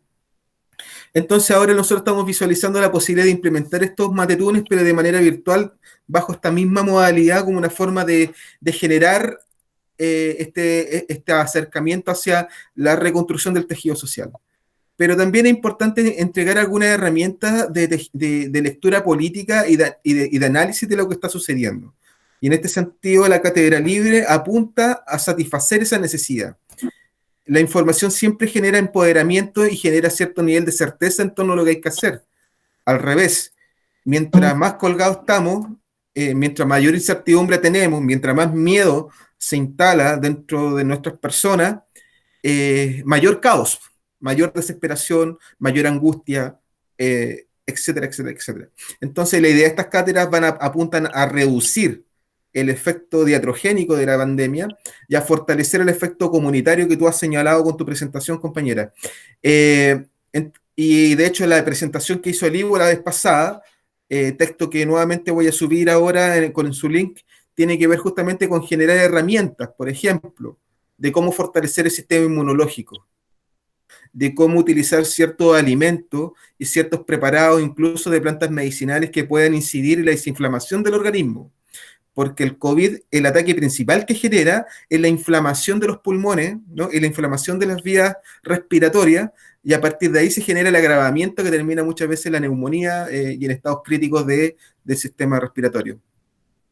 Entonces, lo que tú estabas presentando ahora respecto a este eje que tiene que ver con la brigada de salud y sanitaria, esta primera línea que busca limpiar y sanitizar ciertos espacios comunes, me parece súper importante, tomando los resguardos necesarios, pero, por ejemplo, salir a limpiar los paraderos o incluso la entrada de los consultorios que tienen una alta afluencia de público, me parece que son prácticas urgentes a realizar desde las organizaciones territoriales.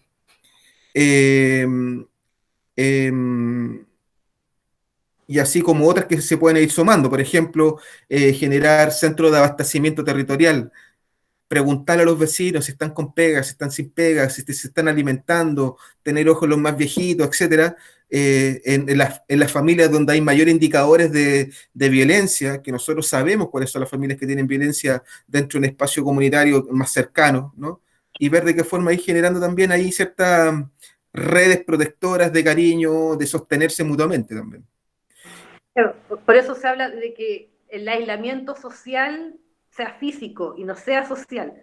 En la medida en que de verdad nos aislamos socialmente, tenemos menos herramientas para enfrentar la pandemia. Salvador. ¿Sí? Hola, Felipe. Felipe, ¿cómo estáis? Bien, ¿y tú? Aquí estamos. Oye, muy buena la presentación.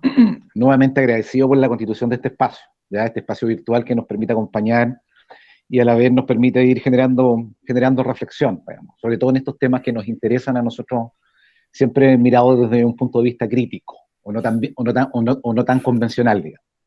Mira, un par de consultas. La primera tiene que ver con relación a los temas de estadística. ¿Cómo nosotros podemos saber de forma efectiva o sea, cómo se generan estos mapas estadísticos?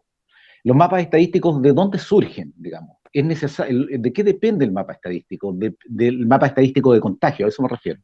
El mapa estadístico depende de que la posibilidad de que alguien que tenga sintomatología, lo voy a llevar sumamente a lo práctico, alguien que tenga sintomatología pueda ser objeto de examen. ¿Y qué pasa en esos casos en que la gente va a tener algo así como un catarro, un resfrío, o efectivamente una gripe, y nunca, jamás se va a hacer el examen? ¿Cómo podemos nosotros, o cómo la estadística va a operar con toda esa gente que se va a enfermar de COVID-19 y que no va a tener posibilidad alguna de poderse hacer el examen y por lo tanto no va a entrar dentro de las estadísticas de contagio? Entonces, lo mismo me pasa con relación a esto. La pregunta es, ¿el COVID-19 cuándo surge? ¿Surge antes o surge el día en que se genera, que se investiga y se dan cuenta de que hay una cepa agresiva del coronavirus y por lo tanto la pueden medir, la pueden identificar? Entonces, desde ahí se genera una lógica como de producción de sentido. El COVID-19 surge, voy a poner un ejemplo, en enero del 2019. La pregunta que yo me hago, ¿y en enero del 2018 no había COVID-19? ¿O el 2017 o el 2016? Entonces, la pregunta es, ¿qué sentido tienen las estadísticas? ¿Para qué nos sirven? ¿De qué forma la podemos ocupar en un sentido crítico, en un sentido radical, en un sentido de construcción comunitaria, en un sentido de construcción de autogestión de salud? ¿Cómo la podemos ocupar para nosotros? Eso es lo primero. Lo segundo que quiero decir es que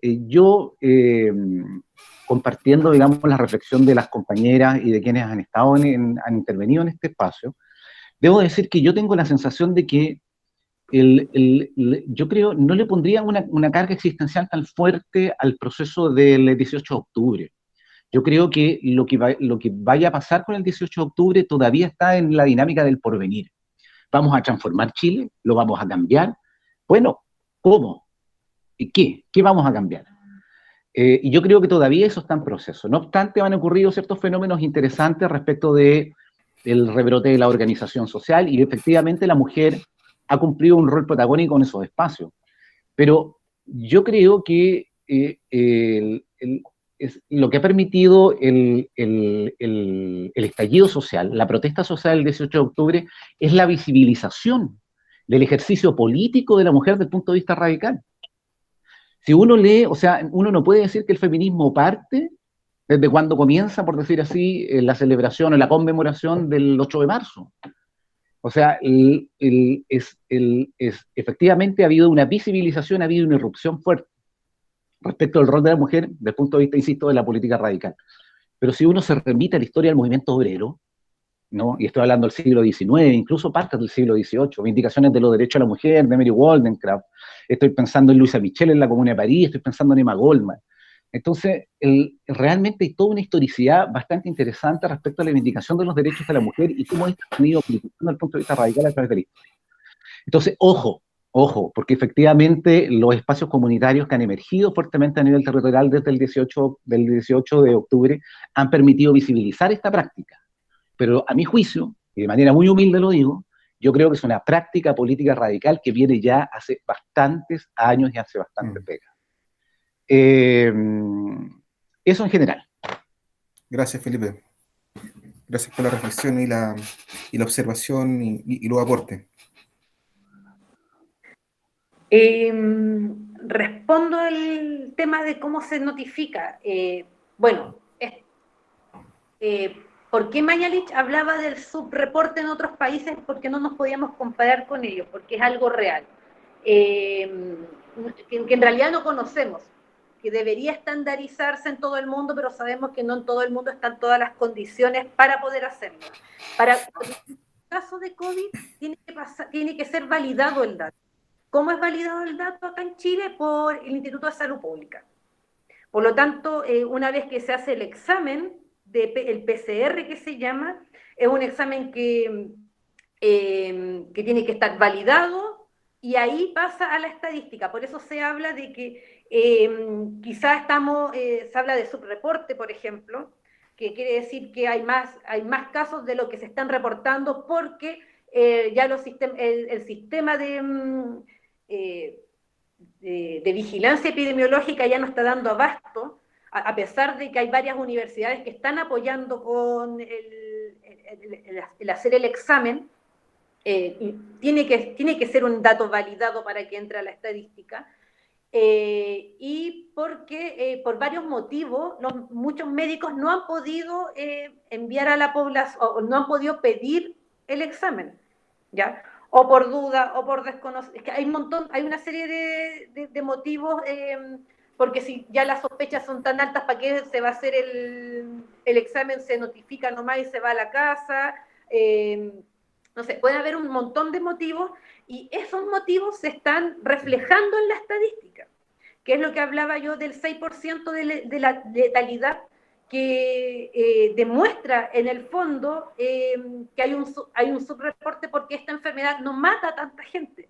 Si hay tantas personas muertas y están asociadas a una cantidad de personas que tuvieron el virus, quiere decir de que no todas las personas que tienen el virus se están notificando, y solamente estamos viendo las personas que fallecen. Eso respecto, no sé si se entendió, eso respecto a los subreportes y a cómo se construye el dato estadístico, que es un dato objetivo y de laboratorio, y validado, ¿ya? Los datos de contaminación atmosférica también son datos que son medibles y son validados, o sea, se publican durante un tiempo. Bueno, esto es la vigilancia epidemiológica. En el caso de una pandemia como esta, se publica durante un tiempo, pero este dato incluso puede cambiar, puede ser modificado, porque se tiene que corroborar a la estadística. Es como el certificado es como dar un certificado de defunción. Es un documento legal. La estadística también es legal. Esto.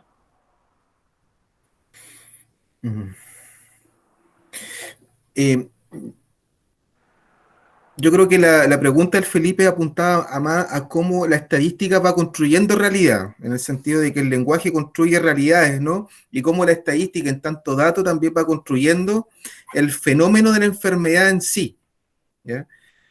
Ahora, sería interesante, a propósito de lo mismo, quería ver cuáles son las proyecciones que tú ves de esto. ¿Qué pasa después de la pandemia, desde tu mirada como geógrafa? ¿Cuáles son los escenarios posibles? Yo como geógrafa igual lo tiro como talla, pero es como muy una frase de campo. Yo soy de familia de campo, que es hay que pasar agosto. Yeah. Ahora somos todos abuelitos y todos tenemos que pasar agosto. Y como comunidad, como sociedad, tenemos que enfrentar el invierno. El invierno es el problema, porque ya todos los inviernos veníamos con enfermedades, con problemas con las enfermedades respiratorias, colapsando el sistema de salud. Por lo tanto, hay que cuidarse del invierno. Eso no quiere decir que en el verano no vaya a haber COVID. Yeah. Esto puede seguir, así como también puede haber una inmunidad social y el COVID se termina antes. Se hablaba como que podría ser en julio que se logre una inmunidad una inmunidad en la población, pero esto también es súper discutible porque en estos momentos en países que ya se veía controlada la enfermedad han aparecido rebrotes en las mismas personas que ya la tuvieron. Entonces, es súper difícil dar un panorama. Sin embargo, una de las cosas que se escapan de la incertidumbre, que es lo más tangible en estos momentos, es el cuidarnos, es el mantener todos los resguardos para no para no adquirir la enfermedad y fortalecernos dentro de la comunidad. O sea, no aislarnos, por lo mismo, porque no podemos tener momentos de depresión, el encierro también causa sintomatología. Por ejemplo, yo soy una persona que hago mucho deporte, el no estar haciendo deporte me genera dolores en la espalda. Me imagino que otro tipo de personas que también hacen mucho deporte ven resentido el cuerpo. O sea, nos estamos adaptando también a estas condiciones de sobrevivencia. Son condiciones de sobrevivencia. Entonces, o sea, lo ideal aquí es que aparezca una vacuna y la vacuna ya nos deje inmune a todos y esto se acabó el problema ya no existe. Pero tampoco, también hay un problema con el tema de la vacuna, o sea, con qué población se va a probar, o sea, lo que había mencionado de África. Sí, pero también hay otro problema, que la vacuna no es solamente una vacuna, ¿no? O sea, la vacuna es mucho más que la vacuna en sí misma, ¿no? Eh, yo tengo la impresión de que lo que ha denudado toda esta pandemia primero es que el virus, al operar dentro del cuerpo, ¿no? Lo que genera es una crisis de la humanidad en sí, ¿no? De la constitución humana en sí, ¿no? Que se expresa hacia afuera, que se expresa a nivel sistémico, a nivel del sistema social, productivo, económico, social. Pero también lo que ha generado una crisis de la ciencia, porque la ciencia médica en este momento ha perdido la capacidad de predecir y de controlar la expresión de la enfermedad. Por las mismas variables que estás señalando, ¿no? Hay una serie de variables que son sumamente difíciles de controlar y por tanto la ciencia en tanto método científico se está quedando cortita y en sus herramientas y sus formatos de intervención. Lo cual da a otra conversación que tiene que ver con la epistemología y otras cuestiones más complejas, ¿no? Pero yo quería preguntarte otra cosa que me parece interesante desde tu mirada, porque es interesante la mirada tuya, es bien particular, geógrafa, feminista y especializada en epidemiología dentro de la Escuela de Salud Pública.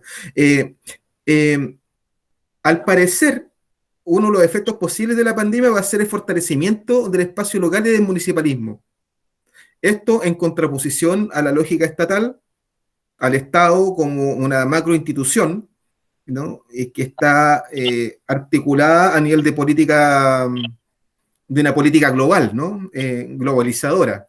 Entonces, al parecer, esto lo que nos va a traer como consecuencia inmediata va a ser como un retorno a lo comunitario, pero no solamente a lo comunitario entendido como barrio, sino entendido como municipalismo, como articulación municipal y regional también, ¿no? Entonces, ¿de qué forma nosotros podemos entender ese futuro posible y nos podemos preparar también para articular una política de los territorios, entendiendo que cada territorio tiene sus propias características? Temuco no es Santiago, Santiago no es Punta Arenas, ni es Arica, entonces tenemos ahí, incluso dentro de Santiago, Puente Alto y Ñuñoa son realidades totalmente distintas. Por tanto, el municipalismo apunta ahí, al parecer, a una forma de entender y abordar la realidad de los propios territorios. ¿Cuál es tu lectura al respecto? Mi lectura primero es que no sé si hay un municipalismo, sí hay comunidades y territorios. ¿Ya? El límite impuesto hegemónico político-administrativo, no sé si es tan así, quizás por eso también causa tanta gracia que en el límite de ir a Ras Zabal con la comuna de Santiago por Avenida Mata, se junte este cordón sanitario y quede como sector pandemia, sector no pandemia, sector pandemia, no pandemia, como por cuadra. No tiene mucho sentido el dividir los territorios por comuna. Sí es una forma de administración, ¿ya? Y es una forma de administración con la que también juega o participan los servicios de salud y las estadísticas, que es lo que en el fondo que nos están demostrando cuánta población enferma hay en un sector y no en otro. ¿Ya? Entonces, a mí me parece que aquí hay dos lecturas, una lectura, claro, estadística, matemática, y otra lectura más antropológica. Y en el territorio las dos lecturas conversan. En las ciencias o los científicos de ambas disciplinas no conversan mucho, pero en el territorio estas disciplinas conversan porque se manifiestan. Se manifiesta la estadística como un dato concreto, o sea, hay tantos enfermos en tanta cantidad de población, eso es. Y se manifiesta también las diferencias culturales y diferencias sociales, socioeconómicas, sociopolíticas de las distintas comunidades que pueden o no responder al límite comunal, pero se manifiestan también en el territorio. ¿Ya? Entonces,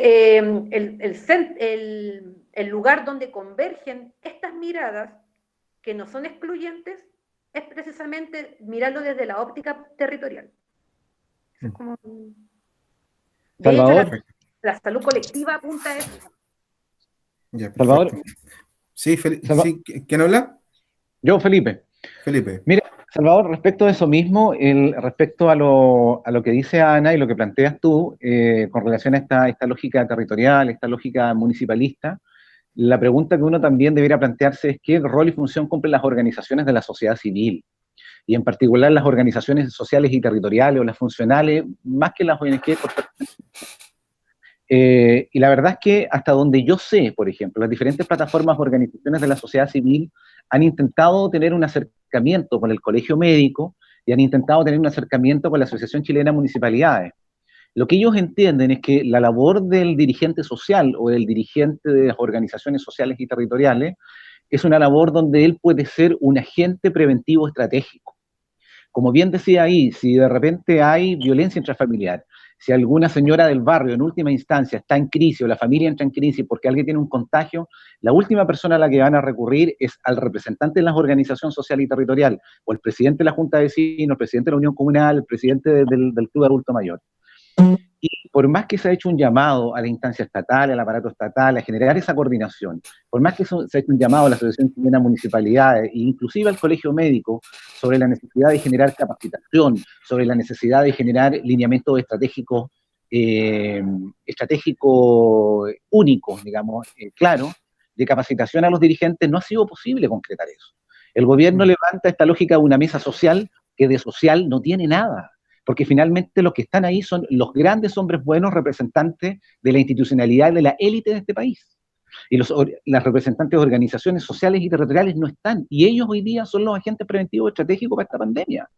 Entonces, cuando hablamos de la construcción de un municipalismo radical, tiene que ver con eso. ¿Cómo se genera un tejido, construimos un tejido social comunitario que a la vez tenga la posibilidad de una expresión política?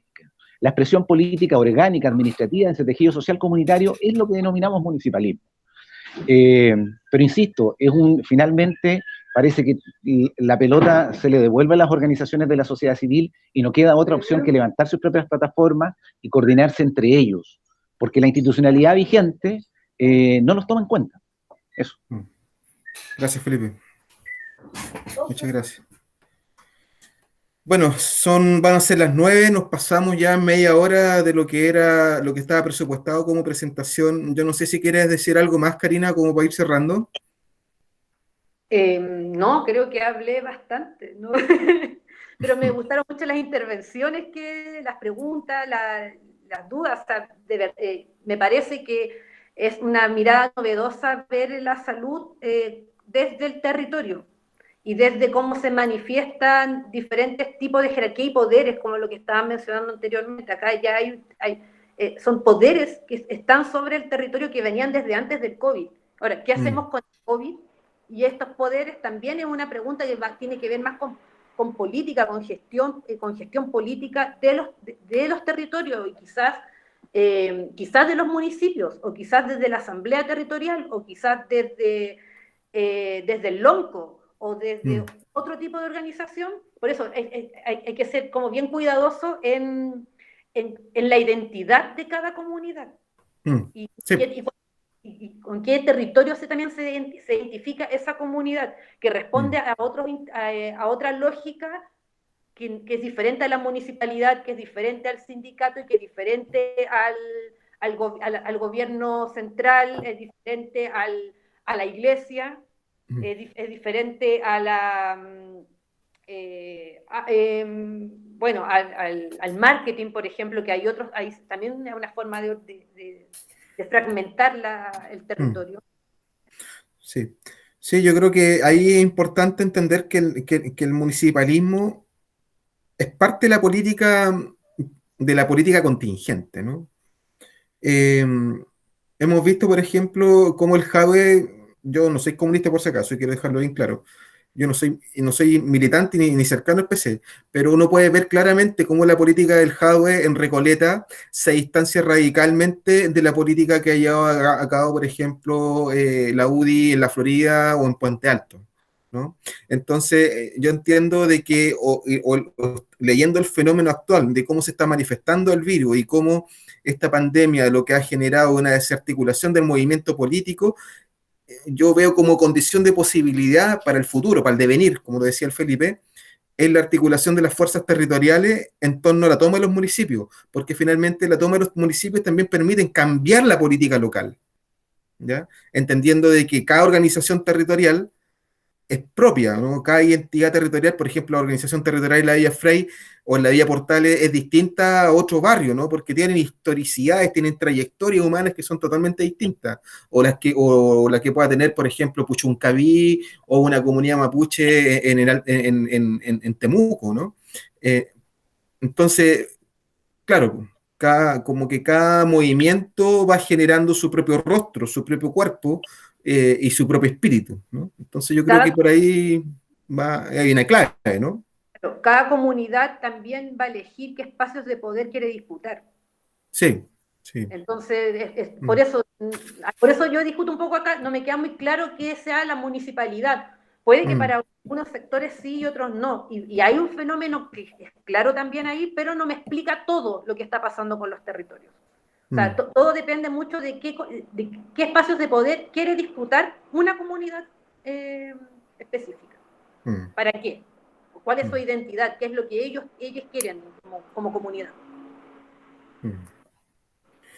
Bueno, quería darte las gracias por tu participación. Ha sido un agrado escucharte. Yo he aprendido mucho contigo hoy día. Yo la verdad es que yo soy psicólogo clínico y social y tengo la tendencia a diversificar mi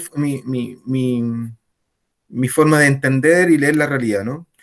Y no me había metido mucho ni en epidemiología, ni menos en geografía, y hoy día aprendí bastante contigo. Así que me dejaste el desafío de seguir investigando. Qué bueno. Ahí nos vamos a seguir viendo entonces, estudiando.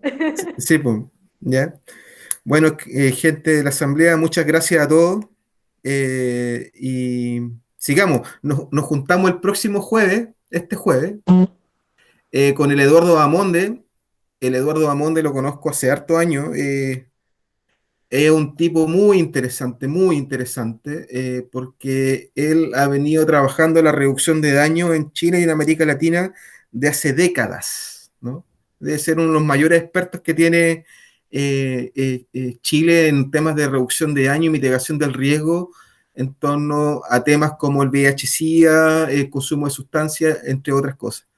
El Eduardo es teólogo y tiene una maestría en planificar social, y yo los invito a que lo escuchen, porque vamos a tener un diálogo bien interesante. O sea, la teología, por una parte, que es una ciencia muy ligada a la religiosidad, pero mezclada con la planificación social y la articulación, la arquitectura de la política pública le da una cuestión, además su trayectoria vital, pues, ¿no?